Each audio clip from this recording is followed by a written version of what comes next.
Bonsoir les amis, fratelli bianconeri, bienvenue dans cette nouvelle vidéo. Voilà, petite vidéo pour tous ceux qui sont friands de calcio mercato et informations qui concernent notre Vecchia Signora. Avant de commencer, je vous invite à liker, de vous abonner et de commenter ici en bas.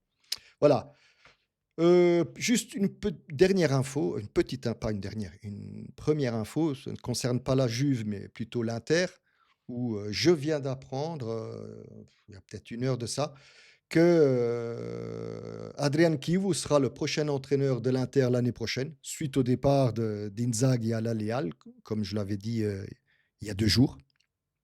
Il y a même des vidéos de présentation d'Inzaghi qui commencent à tourner sur Internet. Ça m'étonne un peu de la part de l'Inter. Alors oui, Cesc Fabregas a dit non. Ils avaient essayé avec Cesc Fabregas qui a dit non. Il reste à Com. Ils avaient essayé aussi avec l'entraîneur de Marseille, De Zerbe, qui a dit non aussi. Donc voilà, ils se sont repliés sur Adrian Chivu, qui lui était l'entraîneur de Parma l'année dernière. Bizarre de la part de l'Inter, soit. Peut-être il y a un redimensionnement de la part de l'Inter pour la saison prochaine, parce que ouais, je ne sais pas. On verra par la suite ce qui se passera avec l'Inter. Sinon, revenons un peu à nous. Alors, pour répondre à la question de Jonathan, mais je pense que que je lui ai répondu dans les commentaires. Oui, c'est clair, Chiesa a exprimé l'envie de revenir en Italie. Maintenant, est-ce qu'il reviendra à la Juve? Personnellement, je ne sais pas et je ne pense pas. Peut-être il ira, moi je le verrais bien à la Roma, franchement, ou peut-être même à Naples parce que c'est quand même, un joueur que Conte apprécie, on va dire ça comme ça. Sinon, côté, gardien, alors, il y a des rumeurs qui courent, enfin qui courent, je sais pas qu'elles courent, on peut les lire sur internet, où il y aurait un intéressement de la part de la Juve sur Donnarumma. Je vais vous dire franchement, je n'y crois pas trop, parce que la Juve ne peut pas se permettre un Donnarumma à 12 millions. Il ne faut pas oublier que Donnarumma prend 10 ou 12 millions au PSG, hein. Ça fait trop pour la Juve. On essaie déjà de se débarrasser de Vlahovic. Donc, personnellement, j'y crois pas trop. En plus, il lui reste encore 1 an de contrat. Ouais, ça, j'y crois pas. Même si de l'autre côté, côté Di Gregorio, la situation de Michele Di Gregorio à la Juve est à surveiller de près parce que il y a des clubs anglais qui ont manifesté leur intérêt et aussi des clubs italiens, dont la Rome et l'Inter, si je me trompe pas. Donc, à voir. Mais personnellement, je pense que Di Gregorio restera chez nous et il sera le premier gardien de la Juve l'année prochaine. Sinon, côté prêt.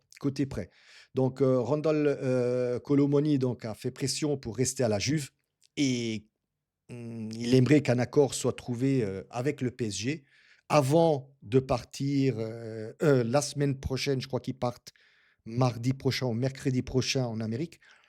Donc, voilà, reste à voir si le club, tente enfin si la Juve tentera de prolonger son prêt après la coupe du monde de club.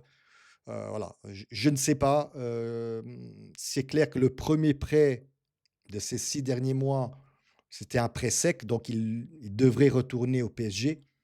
Maintenant, est-ce que la Juve, demandera un autre prêt pour la saison prochaine avec diritto di riscatto ou une obligation de rachat? Enfin, je ne sais pas, on verra bien. Mais en tout cas, la volonté de Kolo Muani est de rester à Turin.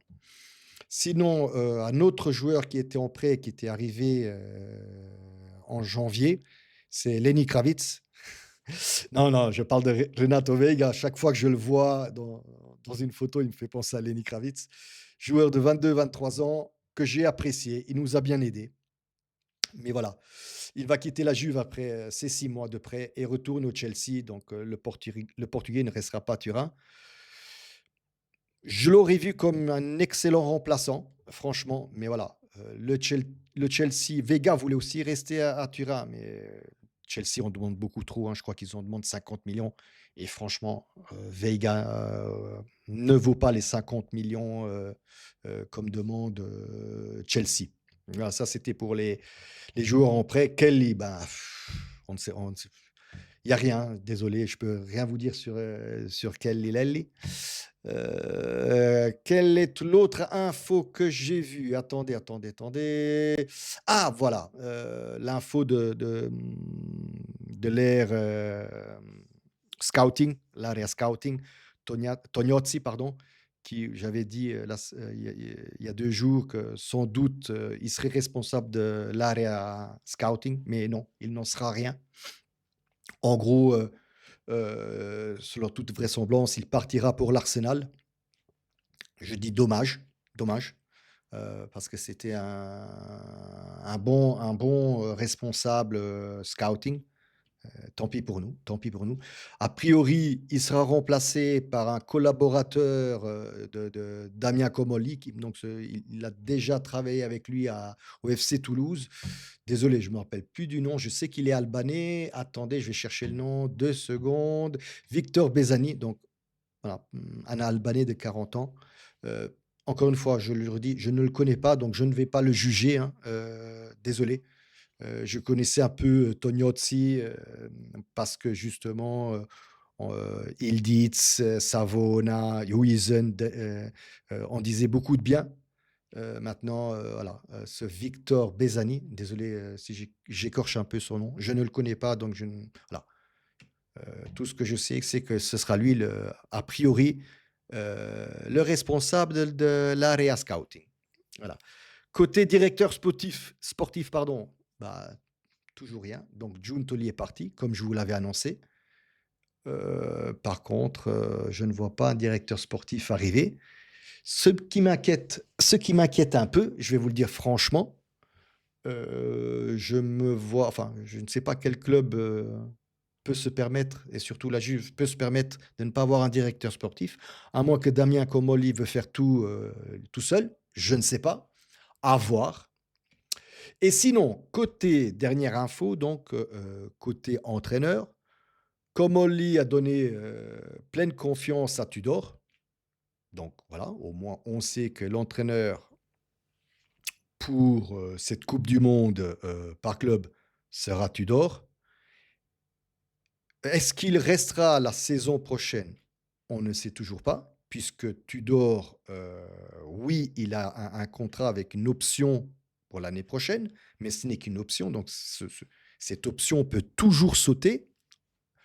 Donc voilà, franchement, je ne sais pas. Moi, ces 2 points-là, que ce soit côté entraîneur, même s'il a donné pleine confiance, encore une fois, je le redis, Comol, il a donné pleine confiance à Tudor, pour le moment.